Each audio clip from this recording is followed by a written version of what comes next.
Okay, for this unit, you are going to have a portfolio, okay? Linked below is this document, and this basically is a slideshow that goes through everything that's required for the portfolio and gives you a whole bunch of resources that you're going to need to complete this. So for this unit, you're going to be writing an explanatory essay. So it's a 5-paragraph essay, and it does have some requirements. Now, when you get into this document, you'll be able to see that there is a table of contents here that kind of has everything listed of what you're going to need. If you click on any of these, you'll see that you can click on it and it will take you to the page for that particular topic. So assignment description, this is going to take you to the assignment description page, okay? Once you get on any slide, when you look at it, you're going to see this table of contents up in the corner. You can click on this and it will take you right back to that table of contents, okay? So that way you can flip back and forth as needed. Now, I'm not going to go through the whole slideshow. I'm just going to kind of briefly touch on what you're going to be doing in this assignment, but you really do need to go in here and take a look in more depth at what is going to be required. So the first thing in the table, after you go on to the next slide in here, there is a video on here on what an informative essay is, and then there's the assignment description. And of course, for this assignment, you're writing a 5-paragraph essay. The curriculum gives you 4 topics to write about: marine habitats, ocean pollution, invasive ocean species, and inland seas. But you can choose your own topic. You do not need to write about one of those 4. And even if you do choose to write about one of those 4, you need to narrow that topic down. This is just an overall category.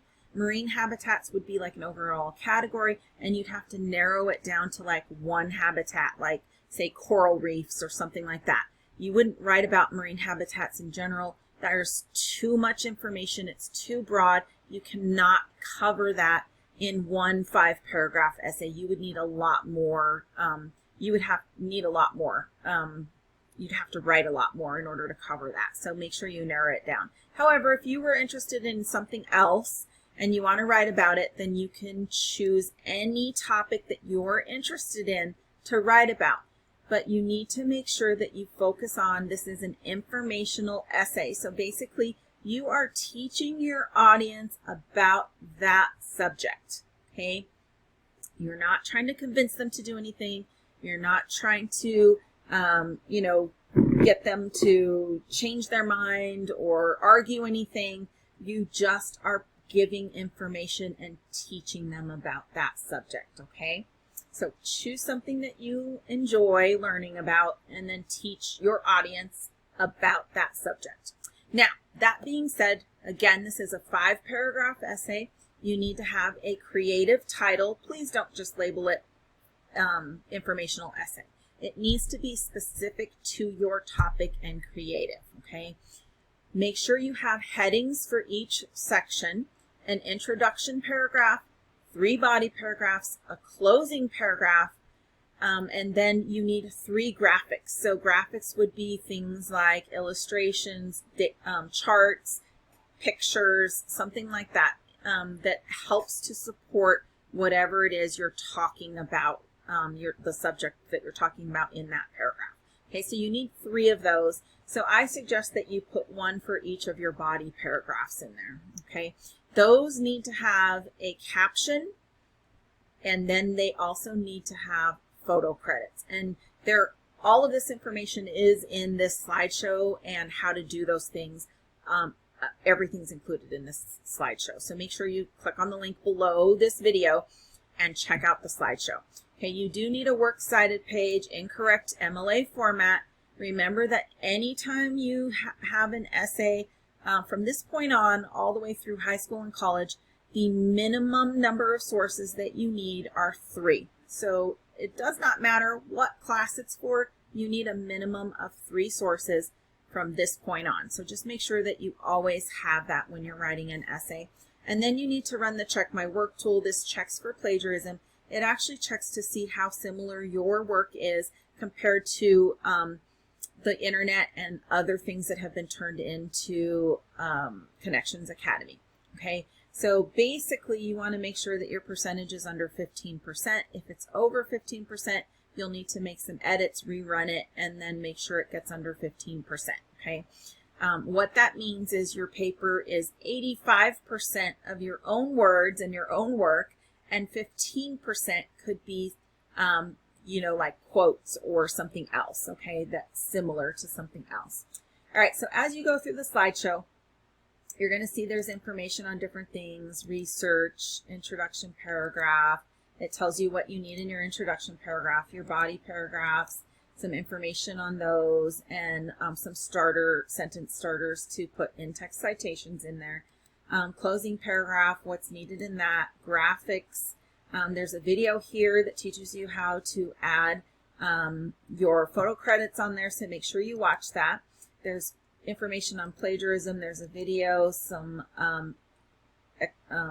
examples of how to avoid plagiarism, and then MLA formatting and what you should be doing for MLA formatting. Make sure you take a look at this because you do need to have this on every paper as well.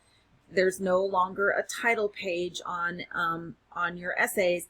Instead, you just put this at the top of your page, and then you have to have the settings set to this. So make sure you take a look at that. There's a video on MLA formatting. Again, here's examples on what needs to be, what in-text citations are, and all of that stuff, and your formatting for MLA. There's some information on revising and editing, what to look for in there, and then how to run the Check My Work tool. So when you get to this slide right here, you can just click here. It's going to bring up this document that shows you how to run the Check My Work tool.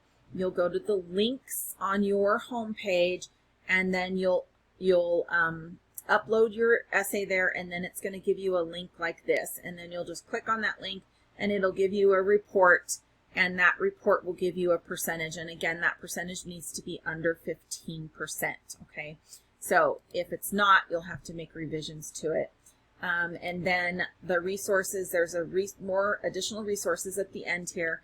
This one right here is a document that allows you to watch videos or mini lessons on different parts of the essay. So you can see it has all of these things over here. It tells you, so like if I am having trouble writing a hook, I don't know what to do, I would just click on this, and there's a video here, and I can watch that video on how to write a hook, okay? So there's information on all of these things, MLA formatting, and then there's an example essay from a student, and then there's a grading rubric here. So just make sure that you guys check out all of those resources. And then on the next page here is the rubric. So if you click on this and you click on the link here, it will take you to the rubric. So make sure that you look at this so that you know what you're being graded on. Ideas, organization, graphics, word choice, sentence fluency, and conventions, okay? And then it has the Check My Work here on a reminder at the bottom about the Check My Work tool. And then right here is a graphic organizer, so you don't have to use it, but if you need help writing, here's a graphic organizer. You'll have to make a copy of it in order to open it up. You'll click on Make a Copy, and then it will open up that for you, and then it will kind of go through and kind of walk you through. This is not what you would turn in. This is just to help you write everything, and then you would transfer whatever you write on here over onto a document in a 5-paragraph essay format, and then turn that in. So just make sure that you have that 5-paragraph essay.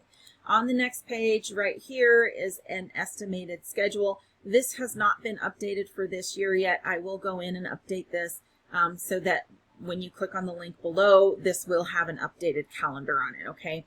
But you'll see that your first day of the unit will be marked. You'll have the day the portfolio is due in your planner.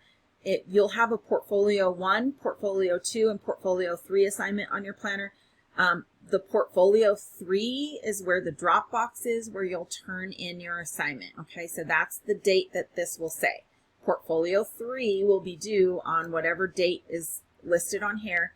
And then I have placeholder assignments still in your planner. So there will be like one that says practice work. There will be one that says sample work, and there might be one that says a unit test, okay? I have dropped all of those assignments, but I leave them as a placeholder on your planner so that it gives you extra time to work on the portfolio. So in case you need to polish your portfolio a little bit more and have a few extra days to work on it, you'll have those extra days because it will show in your planner that those assignments are there, but there's nothing to turn in for those assignments. So on units where you have a portfolio, you do not have a unit test. And on units where you have a unit test, you do not have a portfolio, okay? It's always one or the other. You never have both of them in my class, okay? So those ones, when you get on them and you click on them, when you click on the one that says sample work, it's going to tell you this has been dropped, this lesson has been dropped, and you will just mark it complete and move on, okay? So that's what will happen on these extra days, and these are there so that you have those extra days to work on your assignment as needed, okay? So guys, make sure you check out the link below, click on it, and check out all of the information. I will be offering a special live lesson, an extra live lesson, where I go over this in a little bit more detail so that you guys can ask questions and get to know, and that will be on your planner as well, okay? It'll be, the live lesson will be on your planner. And so if you guys have any questions, make sure you guys reach out to me right away. All right, guys, have fun with this.